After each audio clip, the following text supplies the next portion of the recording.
Hi, my name is Teresa Scobie. I'm an animal control officer here in Springfield. I'm here to give you a little presentation on our shelter, the shelter conditions, and let you know a little bit about the animals that come in here on a daily basis. Here is our shelter. It was built in the 70s. That makes it about 38 years old now. We've kind of outgrown our facility.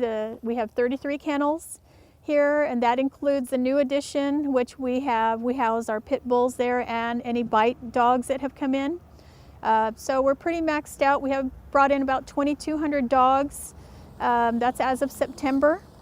We house anywhere between 3 to 8 animals per kennel, so we are really full. And in fact, here comes another animal now, so we can go in and take a look at what we do when a dog actually comes to our facility. You'll get to take a look at what the dog goes through.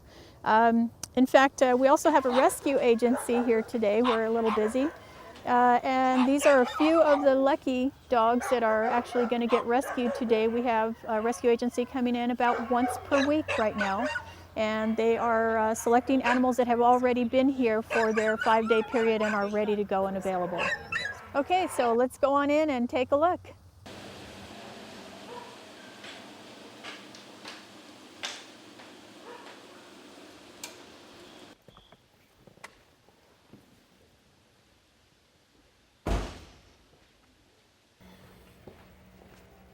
Hi, I'm Animal Control Officer Nicole Fowler with the City of Springfield. We are in the shelter's garage right at the moment. This is where we unload all of our dogs. It is closed and secure, so we have no escapees from the garage area.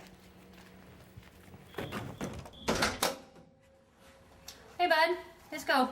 Come on, let's go. Come on, come on. Over here is where we have all the collars and identification tags that we place on all of our dogs that we bring in. The identification tags are numbered and they serve a purpose for when, what are you doing? When we place the pictures of the animals on the website, and if owners potentially call in, they'll call in with a number thinking it might be their animal. Or rescue groups, when they're looking at animals that they would like to adopt, they'll call the shelter with certain numbers, and it's easy for us to identify them with a description. And from here, I'm going to be a little bit more cooperative. From here, after we place identification tags on, we move into the photography room, and that's where we're going right now. Come on, bud. Come on. Whoa, come here.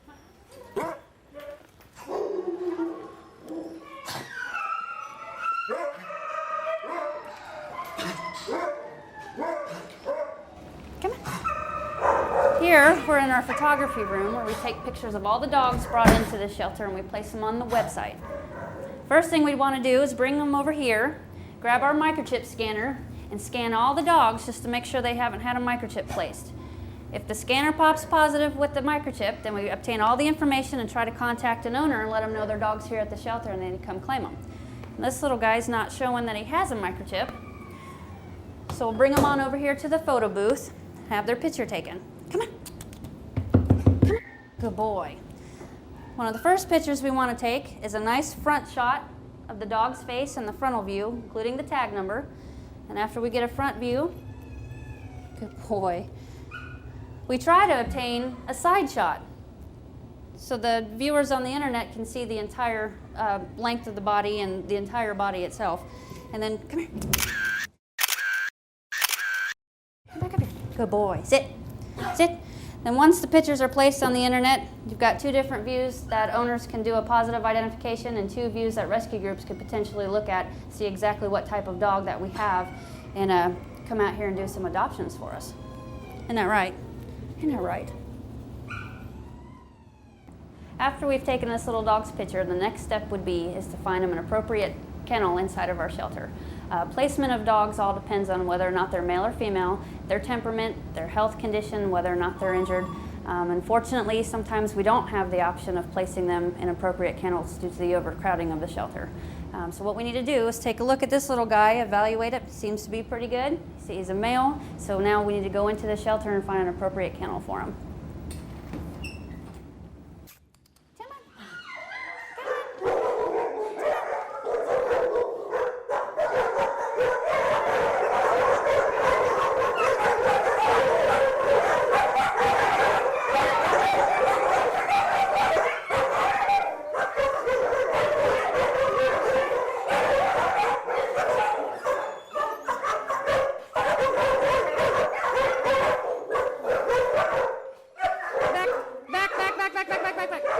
Check.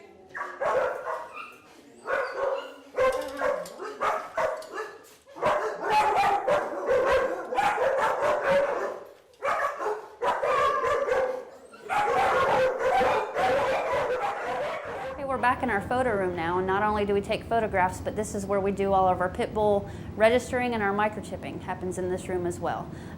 Some of our ill-tempered pit bulls that we bring into the shelter are housed in the next room we're about to show you, along with our quarantine bite dogs. Now, the shelter was able to have this small addition added at the beginning of this year. However, it only houses specific types of dogs, and it hasn't helped us with the overcrowding problem that we've had here.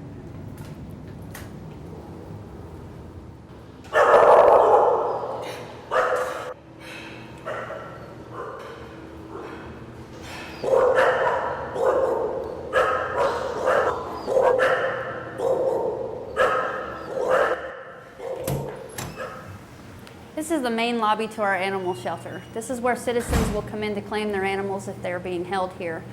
We do all of our dispositioning of the animals from here and also issue citations as necessary. So if you want to follow me, we're going to go down to the cat building and you can see where we shelter our cats.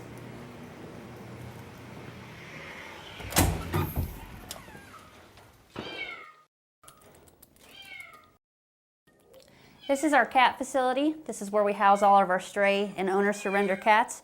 As you can see, we have more cats than we have available space right at the moment. Cats are handled a little bit differently than the way we do dogs. They're not photographed for identification, and they're not posted on our website.